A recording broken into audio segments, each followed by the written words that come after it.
I've always prided myself on being a calm person. A firefighter, steady under pressure, ready for whatever comes my way. But that day, I don't know, something in me broke. It was a warm Saturday in the middle of spring, and I was at the community robotics fair with my son, Dylan. The gym was buzzing with kids and parents, each booth more impressive than the last. Dylan's team had built a robot that could sort through various objects, and I could tell he was proud. His eyes lit up every time someone came by to watch the robot perform. I stood by his side, cheering him on, just like any good father would. I should have been happy, but instead, I was keeping an eye on Caroline. She hadn't arrived yet. I knew she had a lot on her plate, but we discussed her showing up early to support Dylan. It was a big deal for him, after all. But I wasn't angry. Not yet. It was only when she finally walked in, fashionably late, wearing something tight and too revealing for a kid's event, that the discomfort set in. I glanced at Dylan, watching him interact with his friends, oblivious to the tension creeping in. I tried to push it down. She was my wife, and I had to trust that she had her reasons.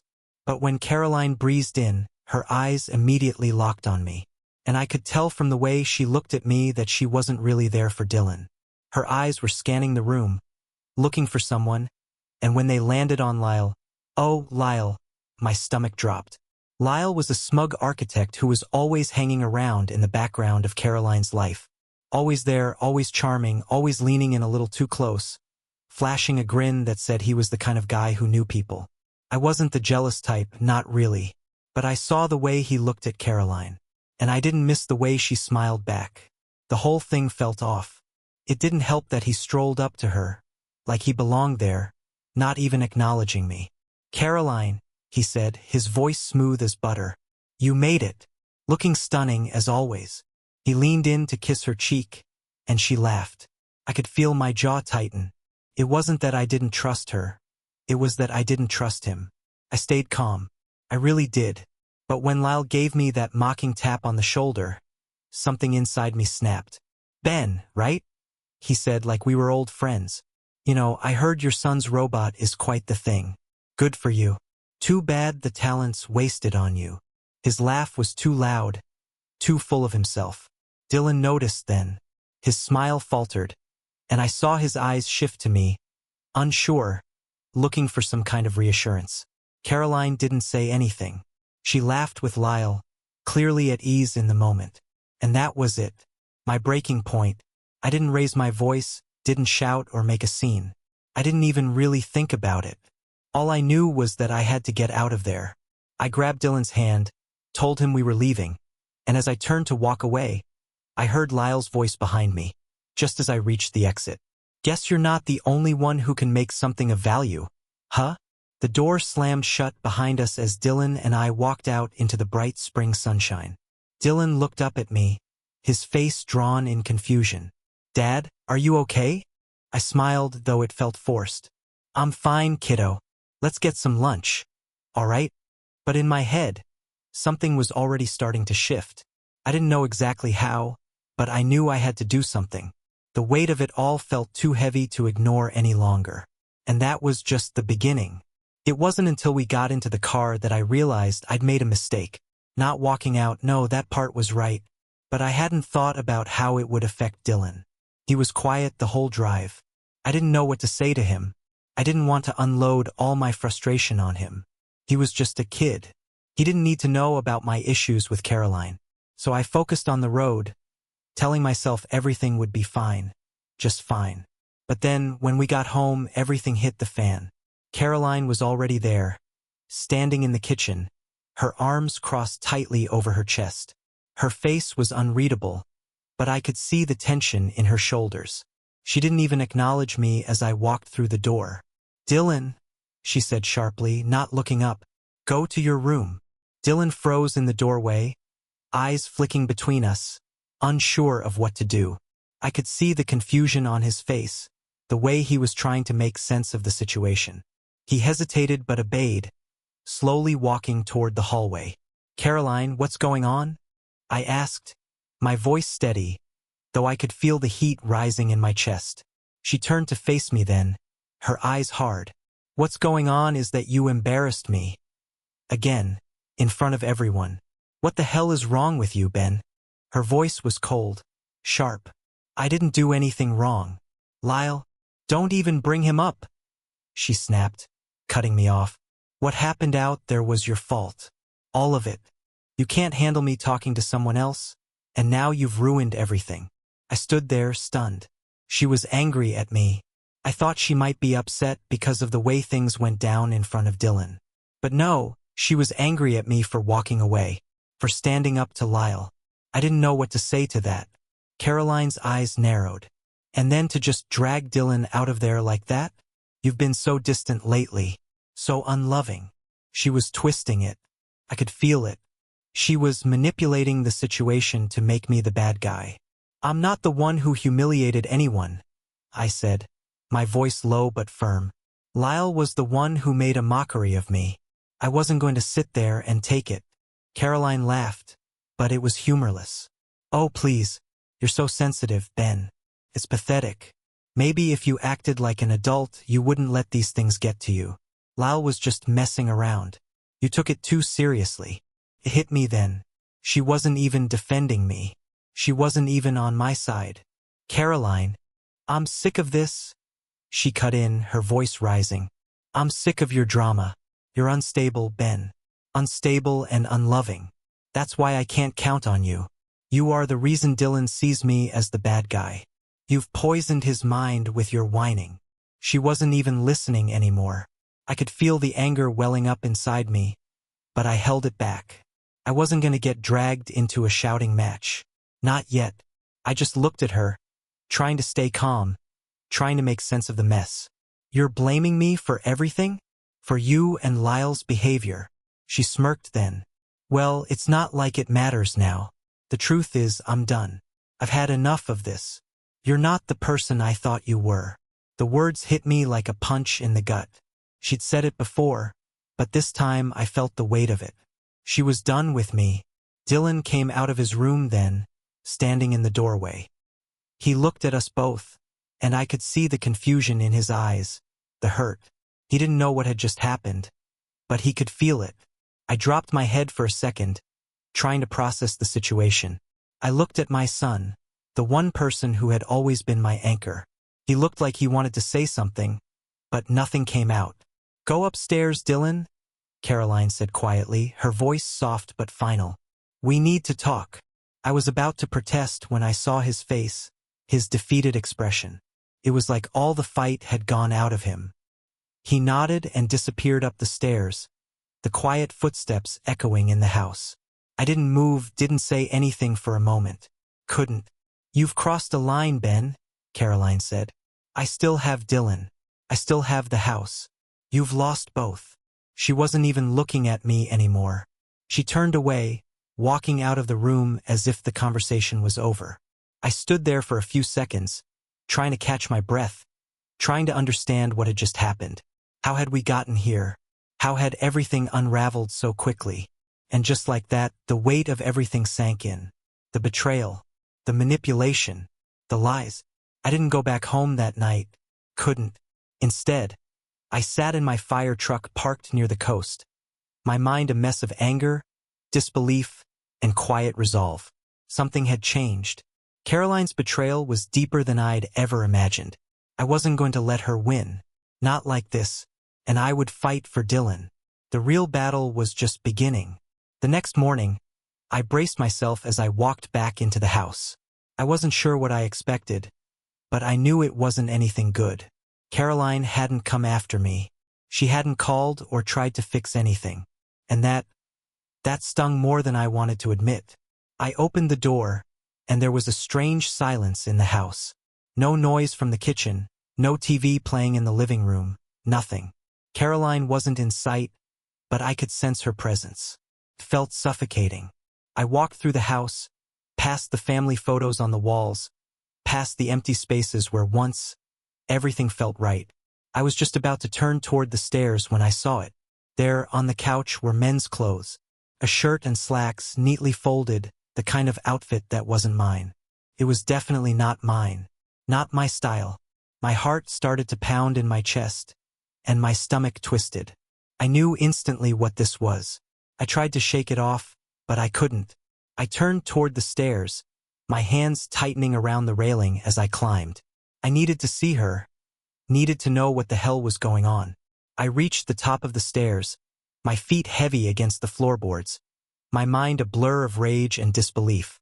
The door to our bedroom was slightly ajar, and I could hear the soft murmur of voices. I pushed it open slowly, and there in my bed was Caroline with another man. He was younger, better dressed than I was, more polished. His smile was smug, the kind that didn't belong in our home. And there, lying next to him, Caroline was in a way I'd never seen before. Her expression wasn't the one I knew. There was no love, no tenderness. Just contempt, as if this was all some game to her. For a moment I stood there in silence, paralyzed, my chest tightening. It wasn't the shock of seeing her with someone else that hit me hardest, it was the look on her face. The way she looked at him so carelessly, as if nothing had ever mattered. "Ben." Caroline's voice broke the silence, but she didn't move. She didn't even sit up. "What are you doing here?" I couldn't answer at first. All I could do was stand there, watching, knowing that my life was falling apart right before my eyes. "You think I don't know what's been going on?" I finally said, my voice cold, sharper than I meant it to be. Caroline raised an eyebrow, sitting up just enough to look at me. The man beside her, the stranger, didn't even flinch. He just lay there, smug as ever, his hands behind his head like he owned the place. "Ben," Caroline said again, her voice dripping with annoyance. "You've been so emotionally distant lately. You're never home. You're always at work or out with your friends." She glanced at the guy beside her as if asking for reassurance, but he was too busy enjoying himself to notice. I took a step forward, my hands clenched into fists, my throat tight with the anger I was trying so hard to contain. "You think I don't notice this? The fact that you're here, in my bed, with some Gaia." "Stop." Caroline interrupted me, waving her hand dismissively as though I was being ridiculous. "You just don't get it, Ben. I've tried. I've tried to reach out, but you're too caught up in yourself to see it." She let out a short laugh, almost pitying. "Maybe this will help you understand." I was still trying to process the words, trying to make sense of what she was saying, but they didn't make any sense. She was talking about me being emotionally distant while she was here, in my bed, with another man. It was like a bad joke that didn't even have a punchline. "I don't care what you think, Caroline," I said through gritted teeth. This isn't about me being distant. This is about you choosing him over me." Her expression shifted. She sat up fully now, brushing off the sheets, and that's when it hit me. There was no remorse in her eyes.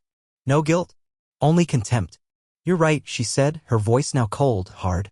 "I've been avoiding the truth for a long time. And you were never really the person I wanted. I just needed you to take care of things for a while, to play the part. But I'm done now. I'm done pretending." I couldn't breathe. I felt like I was suffocating under the weight of her words. "You're done." I echoed, the disbelief in my voice cutting through the room. "You think you can just walk away from this? From me? From Dylan?" Caroline's eyes flicked to the side, almost like she was annoyed by the mention of Dylan. "I'm the one who's been carrying this relationship for years, Ben. I've been the one managing everything. I did everything. And now I'm done. I've moved on." I felt something inside me snap. I don't know what it was, maybe the anger, or maybe just the realization that this was it, that I had been nothing but a tool for her for all these years. I didn't even recognize this woman anymore. She wasn't the person I married. She wasn't the woman I loved. "You've been playing me," I said, my voice a low growl. "All this time. And now you're going to just walk away like it was nothing." Her gaze flicked back to me, and for the first time I saw something real in her eyes. Contempt. Pure and unfiltered. "Maybe I was, Ben. Maybe I was playing you. But you were never enough." I turned, almost unable to process what was happening. It felt like everything I knew, everything I'd worked for, was crumbling, slipping through my fingers like sand. "You wanted war, Caroline," I muttered, my voice low. "You just picked the wrong tactician." I didn't wait for her to say anything else. I turned on my heel and walked out, slamming the door behind me. It was done. It had to be.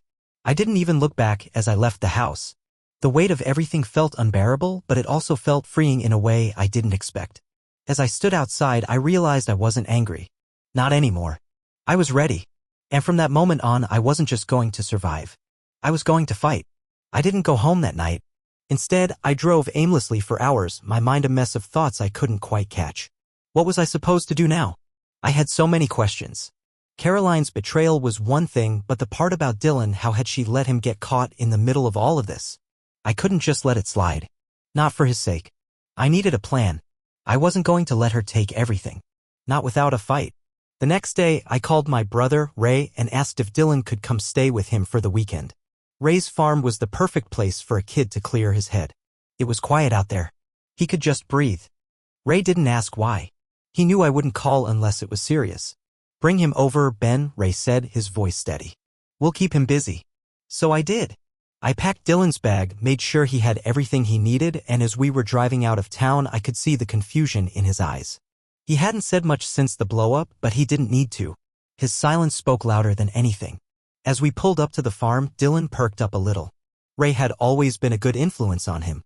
They had their own rhythm. Ray's rough but loving nature worked well for Dylan. I could already see the tension starting to ease from his shoulders. You okay, bud? I asked, trying to sound casual, though I felt anything but. He nodded, but his eyes were still cloudy. Yeah, Dad. I just don't get it. Why'd you guys have to fight? I exhaled slowly, not really knowing how to explain it to a kid. Sometimes grown-ups don't get along, Dylan. But it's not your fault, okay? You don't have to worry about that. We sat there in the truck for a minute, just watching the wide-open space of Ray's farm. The wind was blowing through the tall grass, and for the first time in days, I felt like I could take a breath. Come on, let's get you settled, I said, pushing the door open. Dylan followed me, his steps heavy, but I could feel him loosening up with each passing second. Ray greeted us at the door with a wide grin, and I knew he was going to take good care of Dylan. Once Dylan was settled in with Ray, I stepped outside to make the next call. It was time to get serious about this divorce. I dialed Lena's number, the divorce attorney I'd met through a friend. I hadn't planned on needing her so soon, but now I couldn't wait any longer. Ben? Lena answered, her voice sharp but warm. I need help, I said, feeling the weight of everything I hadn't said yet. It's time. Time for what? She asked, sensing the urgency in my tone. To make this official. I want a divorce. I want full custody of Dylan. Caroline's crossed a line, and I'm done pretending like everything's fine. She didn't hesitate. All right, I'll get the ball rolling. You're going to need to provide me with everything, texts, emails, anything that shows her behavior. I'd already started collecting evidence, but now I had to go deeper. I'd kept some of Caroline's financial secrets buried for a long time, but I was done hiding behind her lies. I've got some things I need to go over with you, I said. I also need you to track something. Caroline's been hiding more than just her affairs. Lena was quiet for a moment. What do you mean? I'm going to need you to call in a favor. I need to know where she's been moving money, our money. It didn't take long for Lena to work her magic. She'd always been sharp and I trusted her. She told me to give her a few days to pull together a case, but I knew the fight had already started. I spent the rest of the day with Ray and Dylan, keeping things light. We went fishing, spent hours talking about old jokes and stupid stuff, the kind of conversation that felt like a shield against everything else. I knew I couldn't keep Dylan sheltered from the truth forever, but for now I wanted him to feel safe. I wanted him to believe things would be okay, even if they weren't. That night, after Dylan had gone to bed in the guest room, I sat out on the porch with a cold beer in my hand, staring at the stars. Ray joined me a few minutes later, his boots heavy on the wooden steps. You're doing the right thing, Ben, he said, sitting down beside me. I know it doesn't feel like it right now, but you're doing the right thing for him. For yourself. I didn't respond at first. I couldn't. I wasn't sure what the right thing was anymore, but I knew what had to be done. Caroline had made her move and now I was making mine.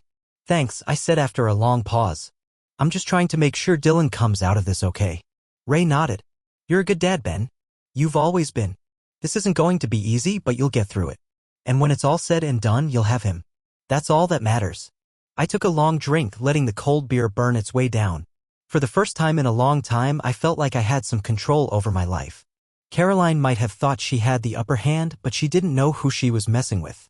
I wasn't going to let her take Dylan. I wasn't going to let her win. As I sat there in the quiet night, I made myself a promise. I wasn't just fighting for custody. I was fighting for a future. For the kind of life I could give Dylan away from all this chaos. I wasn't going to lose. And with that thought, I finally allowed myself to rest, knowing that tomorrow the real work would begin. I didn't sleep much that night. I kept going over every moment, every conversation, every lie Caroline had told. But in the quiet, I realized something. I had underestimated just how deep her betrayal ran. She wasn't just having an affair. This was something bigger.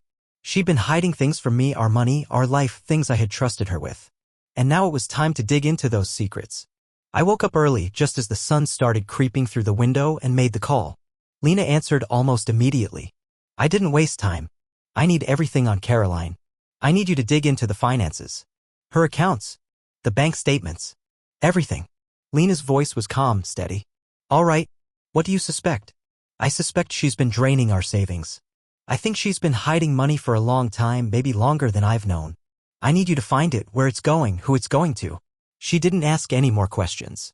Lena was the best at what she did, and when she was on a case, she was relentless. Give me a few days, she said. We'll start digging into it immediately. I'll pull the bank records and make sure I have everything I need. I felt a small amount of relief just hearing her voice. She was the only one I could trust to handle this properly. The only one who wouldn't be blinded by Caroline's charm or the mess of emotions I was drowning in. After hanging up, I tried to focus on Dylan. He was still at Ray's farm for the weekend, but I couldn't shake the feeling that I was failing him somehow. I needed to be there for him, but I was already so deep in this mess that I couldn't see a way out. Not yet. But there was no turning back now. I had to finish this. A couple of hours later, Lena called back. I've got something, she said, her tone grave. Caroline has been transferring large sums of money to an account under a different name. It looks like it's been happening for months. But there's something else. She's been using your joint account to pay for some personal expenses, things she didn't mention. And there's a lot of unexplained withdrawals. My chest tightened. What kind of expenses? Spa visits, luxury purchases, there's even a line item for a private jet ticket. It's all hidden under miscellaneous, but it's clearly not for everyday expenses. And then, there's more. I found a few wire transfers that don't have any record of what they were for. Is there any sign of who they were sent to? I asked, the words feeling like they were getting stuck in my throat. Lena hesitated for a moment, then said, yeah. It's not clear, but there are recurring transfers to an account in a name I don't recognize. I can't track the details yet, but we'll have them soon. I sat back in my chair, the weight of it all pressing down on me. I thought I knew who Caroline was. I thought I understood what we had, what we built. But all of this, the lies, the betrayal, had been happening right under my nose. And for the first time, I felt the sting of it. Not just because she had lied, but because she thought she could get away with it. All right, Lena. I need all of it. All the details. I don't care how long it takes. I'll get you everything I can, she said, her voice softening. But Ben, this is going to take time. We're going to need concrete evidence if we're going to fight this. You need to be prepared for what's coming. I swallowed hard. I am. After hanging up, I sat there in silence for a long time. My mind was racing, but the only thing I could think about was Dylan. I needed to protect him. I needed to make sure he wasn't caught in the middle of all this. So I did what I could. I reached out to Dean, an old firefighter buddy of mine who'd gone on to become a private investigator. He was the kind of guy who could find anyone, anything, no questions asked. Ben, I'm on it, he said when I called. I'll start tracking her. She won't know I'm on her, but I'll get you the info you need. I felt a small sense of relief. Dean was good at his job, and I trusted him. Later that afternoon, I drove to a quiet coffee shop to meet Lena. She didn't want to send any more information over the phone, so we agreed to meet face to face. I sat in a corner booth, waiting for her to arrive. My nerves were frayed. I didn't know what was coming, but I knew one thing for sure. I couldn't let Caroline walk away with everything. When Lena walked in, I could tell she had news. She sat down across from me and slid a file across the table. I opened it slowly, not knowing what to expect. It was a list of Caroline's transactions. The wire transfers. The luxury purchases.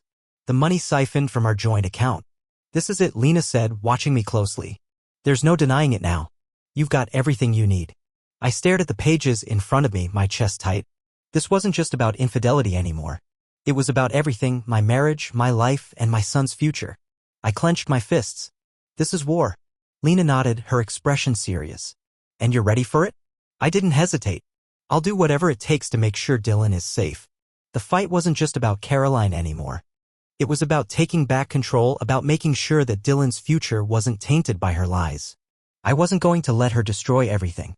And when the time came, when the legal papers were filed, when the confrontation finally happened, Caroline would have no idea what hit her. But for now, it was all about gathering the pieces. And I was going to make sure every one of them counted. The courtroom was cold, its stark walls reflecting the tension that filled the air. I hadn't slept the night before. I hadn't eaten much either.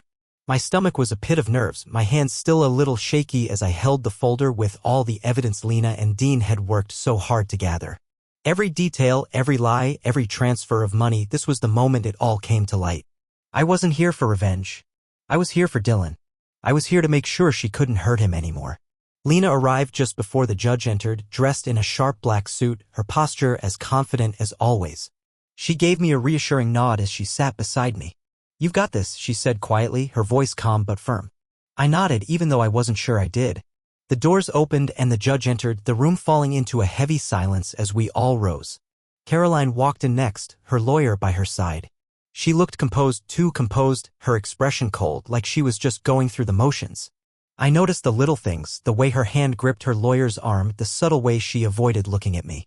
But there was no hint of remorse in her eyes. I could see it now more than ever. She had no intention of losing this fight. The judge motioned for everyone to sit and the proceedings began. Her lawyer, a slick, polished man with a too-perfect smile, rose to make his opening statement. He was good, there was no denying that. He spoke in a calm, measured tone, trying to paint me as the unstable one. The one who had never been there for Dylan, the one who had let his work consume him while Caroline had stepped in as the real parent. It was a classic move to try and make me out to be the villain, and for a moment I thought it might work. But then Lena stood up. "We have proof, Your Honor. Proof that this marriage has been built on lies, manipulation, and a complete disregard for Ben's role as a father," she said, her voice cutting through the room. She didn't raise her voice, but the weight of her words landed like a hammer. The lawyer across from us looked slightly taken aback. "Objection, Your Honor," he said quickly. "This is a family matter, not a matter of fraud or financial misconduct." The judge nodded slowly. "Sustained. Keep your remarks relevant, Ms. Novak." Lena didn't skip a beat. She reached for the folder on the table and slid it across to the judge. "Here's the evidence, Your Honor. Every financial transaction, every wire transfer that Caroline has made to a separate account. Here is proof that she has been draining the family accounts for months. There are payments to a private jet company, luxury purchases, and even wire transfers to an account we cannot identify yet, all hidden under the guise of miscellaneous." I saw Caroline's lawyer's eyes narrow, but there was no way for him to deny what was on those pages. The judge flipped through the file in silence, his face neutral, but his brow furrowed slightly. "This is disturbing," he muttered, almost to himself. Caroline's lawyer shot her a quick look, and I saw the flicker of panic in her eyes, just for a second. But she quickly masked it, turning her gaze back to the judge, her posture stiff. "Your Honor," Lena continued, "we also have evidence of neglect. Multiple instances where Caroline's behavior has put Dylan at risk, both emotionally and physically. She has shown a pattern of prioritizing her own needs over his, making him feel like an afterthought in their marriage. We have statements from both Dylan's school and a private therapist confirming his emotional distress due to the environment Caroline has fostered at home." The room fell silent as Lena finished her statement. I could feel every eye on me, including Caroline's. Her gaze was colder now, sharper, like she was seeing me for the first time, not as her husband, but as an adversary. Her lawyer tried to speak, but the judge held up a hand, his eyes still fixed on the papers in front of him. "I'll review all of this," he said. "But this is more than a custody battle. These are serious allegations, and I need to make sure we approach this with the right process. We will proceed with a full investigation." Lena nodded, her expression unreadable, but I could see the glint of victory in her eyes. This wasn't over yet, but for the first time it felt like we were on the right track. Caroline's lawyer stood up next, his words almost defensive. He tried to paint her as a loving mother, someone who was just trying to keep things together while Ben had been absent and distant. He even called Dylan to the stand, trying to get him to testify about how much he loved Caroline and how she'd been the one there for him. I knew what he was trying to do. He was trying to use Dylan to gain sympathy. He was trying to make it seem like I had been a bad father, a man too consumed with his own problems to care for his son. But the look on Dylan's face when he was called was the worst part. He looked so small as he stepped up to the witness stand. His eyes flitted nervously between me and Caroline, and for a second I saw the confusion on his face. He didn't want to be here. He didn't want to be dragged into this mess. "Dylan," the lawyer began gently, "can you tell the court who has been there for you? Who has supported you through everything?" My heart clenched, but before Dylan could speak, I stood up, my voice steady as I addressed the judge. "Your Honor," I said, "I've been trying to protect my son from all of this. This has never been about me or Caroline. It's about Dylan. He doesn't need to be in the middle of this anymore. He needs to be with the parent who puts him first, who loves him no matter what. And that's me." The judge nodded, but it wasn't until the cross-examination started that things really began to shift. Lena's questioning was precise, calm, and direct, and it didn't take long for Caroline's lawyer to start fumbling. Lena tore apart every part of their case, showing how Caroline's narrative didn't line up with the evidence. The more Caroline's lawyer tried to explain away the bank transfers, the more holes appeared in his argument. By the time the judge called for a short recess, I could barely breathe. But I could see the writing on the wall. The truth was out there. It was ugly, it was raw, but it was real. And now there was no going back. When the judge returned, his verdict was clear. Based on the evidence presented and the statements made, I am awarding Ben Harper temporary sole custody of Dylan. I will be appointing a guardian ad litem to ensure Dylan's interests are fully represented, and we will reconvene in a month for further proceedings. I exhaled slowly, the weight of those words sinking in. The relief, mixed with the bitterness of it all, made me feel numb. But I wasn't done. Not yet.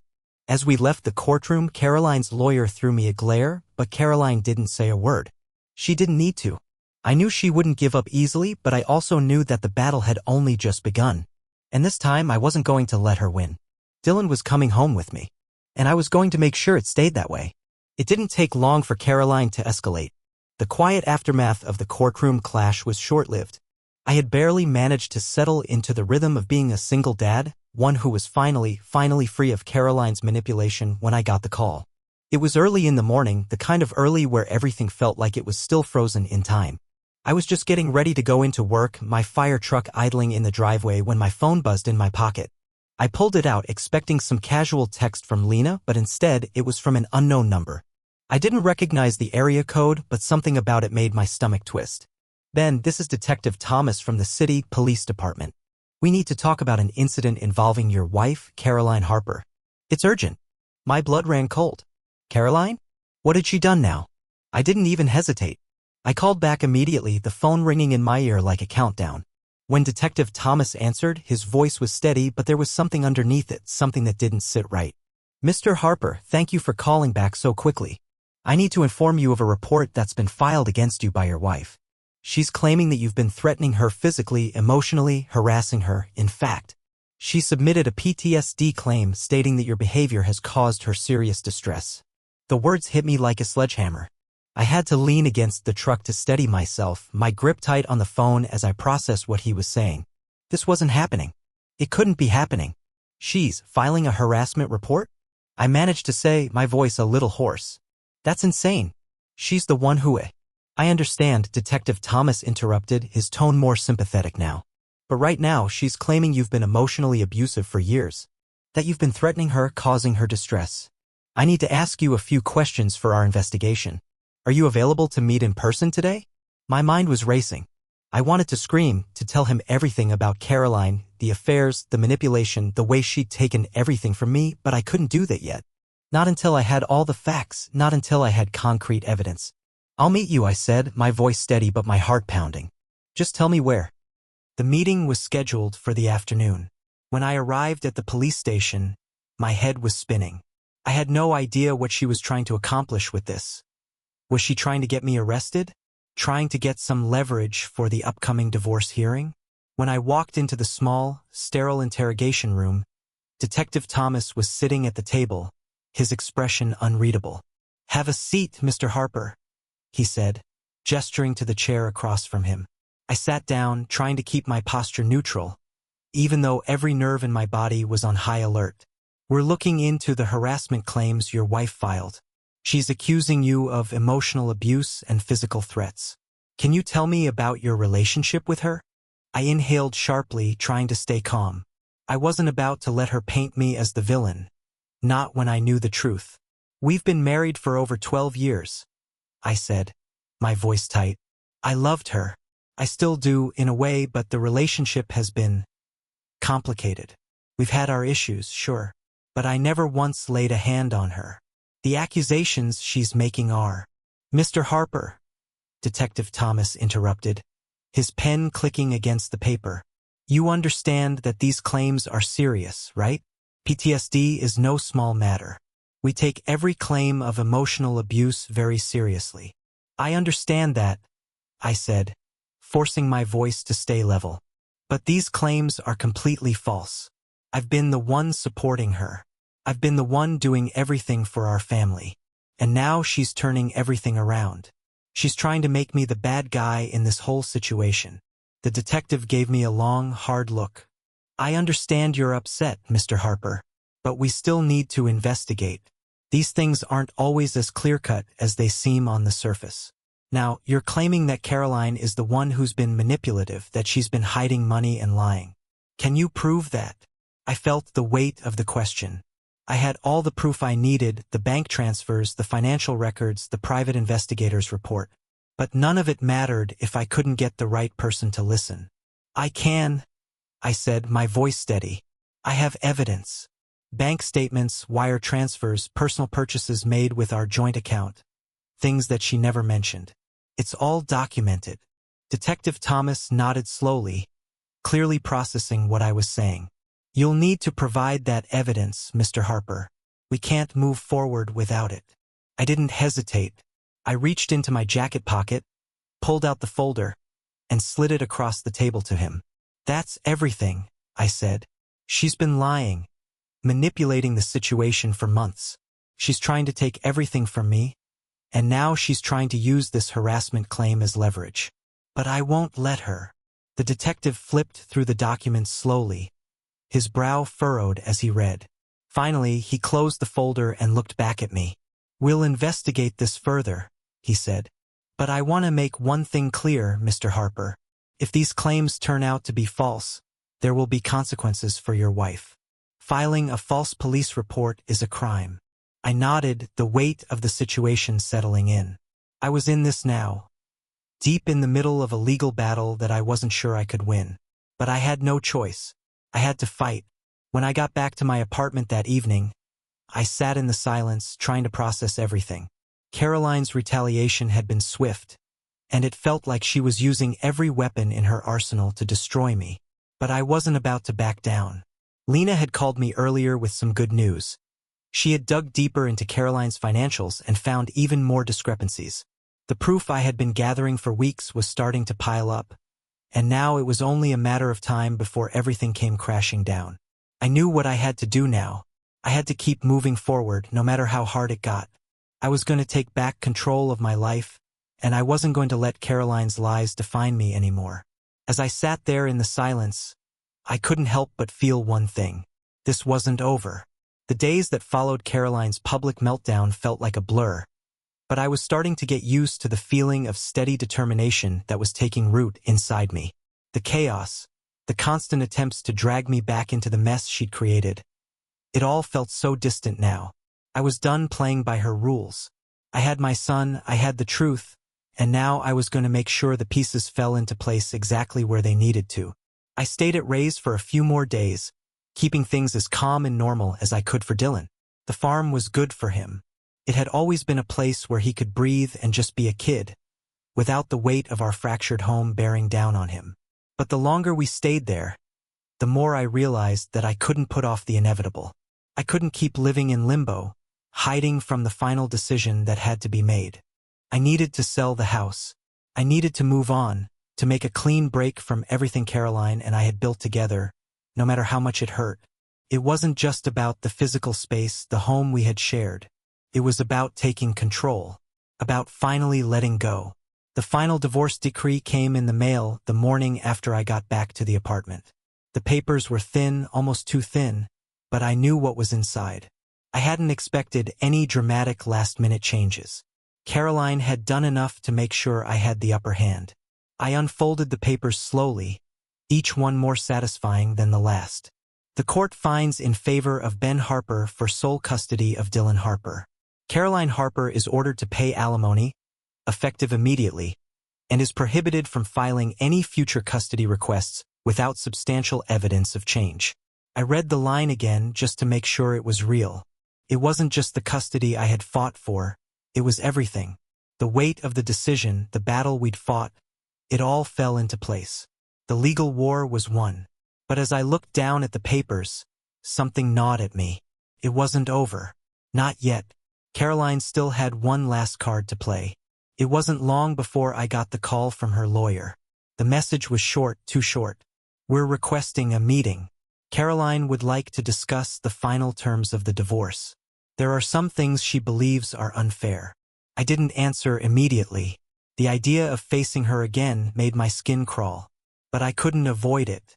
I'd seen this play before. She'd tried to use guilt to manipulate the situation in her favor. I wasn't going to give her that chance.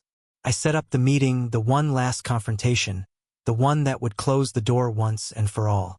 The meeting took place at her lawyer's office. I showed up on time, prepared for whatever nonsense she was going to throw at me. Caroline was already there when I walked in, sitting in a chair with a smug expression on her face, her arms crossed. Her lawyer sat across from her, and the two of them exchanged a glance before Caroline turned her attention to me. "You've really done it now, Ben," she said with a bitter laugh. "You've taken everything from me. Everything I built, everything I worked for." I could hear the venom in her voice, but I didn't flinch. I wasn't going to let her rattle me. Not anymore. Her lawyer cleared his throat, and I turned my attention to him.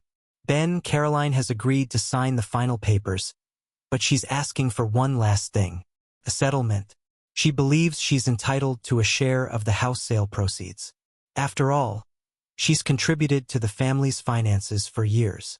I looked at Caroline, her cold, unrepentant gaze fixed on me. She wanted money, of course she did. She didn't care about Dylan's well-being, didn't care about anything except maintaining her lifestyle. I was done. Done. "No," I said, my voice steady. "The settlement is final. There's nothing more to discuss." Caroline's face twisted in disbelief. "What? You're seriously telling me you won't give me a single penny? After everything I've sacrificed?" I didn't bite. I didn't rise to her bait. "You've taken enough," I said simply, looking her dead in the eyes. "The house is being sold, and everything will be divided fairly. You're not getting a dime more than what the court has already granted. Your time is up." Her lawyer shifted uncomfortably in his seat, clearly sensing the shift in the room. He cleared his throat again, but I held up my hand to stop him. "I've been more than generous, Caroline. You've tried everything you could to destroy me. Emotionally, financially, and you almost got away with it. But not anymore. I'm done. We're done." Caroline's eyes burned with fury now. "You think this is over? You think you can just walk away and leave me with nothing?" "Nothing," I repeated, leaning forward, my voice low. "You have your life. You have your freedom. You're free to make your choices now. And so am I. I'm done being your safety net, done being your scapegoat. This is over." She stood up abruptly, knocking her chair back with a sharp screech. "You'll regret this, Ben," she spat, her voice trembling with rage. "I'll make sure you regret this." I didn't flinch. "You've already lost, Caroline. You lost the moment you thought you could keep playing me." I turned to leave, but not before I heard her final words, the ones that really cemented everything. "You've destroyed me," she hissed, her voice trembling. "You'll never get away with this. Never." I didn't look back. Later that night, as I sat with Dylan at the small kitchen table, watching him eat his dinner, I felt something I hadn't felt in a long time. Peace. For the first time in what felt like years, I could breathe without the weight of Caroline's betrayal suffocating me. There would be no more manipulation, no more lies. Just me, Dylan, and a future I could finally control. The next morning, the last of the paperwork came through. The house was officially sold, the final decree signed. Caroline's demands were dismissed. There was nothing more she could take from me. And as I watched Dylan smile, really smile for the first time in ages, I realized something I'd been missing all along. I hadn't just survived. I had won. And for the first time in my life, I felt free. The door was closed. There was nothing left to fight for. It was a quiet morning. The kind of morning that feels like the calm after a storm, where everything seems to fall into place, not with a bang, but with the gentle settling of dust. I was sitting at the kitchen table, a cup of coffee in hand, watching Dylan brush his teeth in the bathroom. The soft hum of the water from the sink filled the air, and it was one of those moments where time seemed to slow down, allowing me to take a breath and just be. Dylan had come a long way. He was still processing everything, still trying to understand what had happened between me and Caroline, but it felt like we were both finally finding our way through the wreckage of the past. His laughter had returned. His smile, too, and that's when I knew the worst of it was behind us. He came into the kitchen a few minutes later, his hair still damp, wearing his favorite hoodie and a pair of old sneakers. He looked at me as he sat down across from me at the table. "Dad," he said, his voice quieter than usual, like he was trying to find the right words. "Do you think Mom will ever be okay?" I paused for a moment, not sure how to answer. How could I explain to him the mess that had been Caroline and me without making him feel like he had to choose sides? He didn't deserve that. He didn't deserve the weight of our divorce on his shoulders. I don't know, buddy, I said honestly, my voice steady but soft. But I think she's going to have to figure it out on her own. We can't make her do that. What's important is that you and I are okay and we'll keep being okay. He nodded slowly, his eyes fixed on his cereal bowl. I just want her to be happy again. I miss the way things used to be.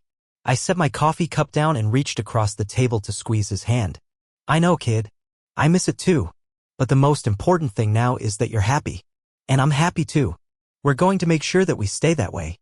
He smiled at that, the tension lifting from his shoulders, if only for a moment. We sat in the quiet for a little longer, just enjoying the calm. I thought about the last few months, the court battles, the lies, the pain. It felt like it had been a lifetime ago. And yet, here we were, in this new chapter of our lives. A chapter that didn't have Caroline in it, at least not in the way she had been before. For the first time in a long time, I let myself rest. That afternoon, the final divorce decree arrived in the mail. I opened it slowly, letting the finality of it wash over me. Caroline had dropped all charges, the custody battle was over, and she was going to be paying alimony, not that it mattered to me anymore. The important thing was that Dylan was staying with me.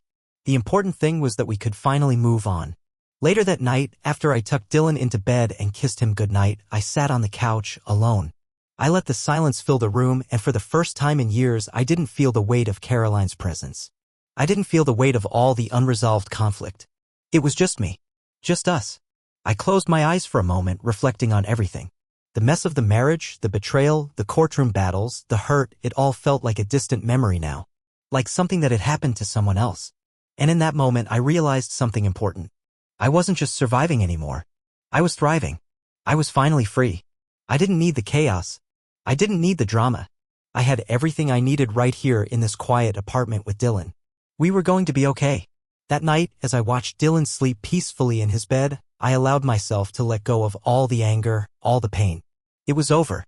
The fight had been long and brutal, but in the end, I had won, not because I had taken anything from Caroline, but because I had finally taken back my life. For the first time in years, I let myself rest. Maybe she's still angry, I whispered to the empty room, thinking of Caroline.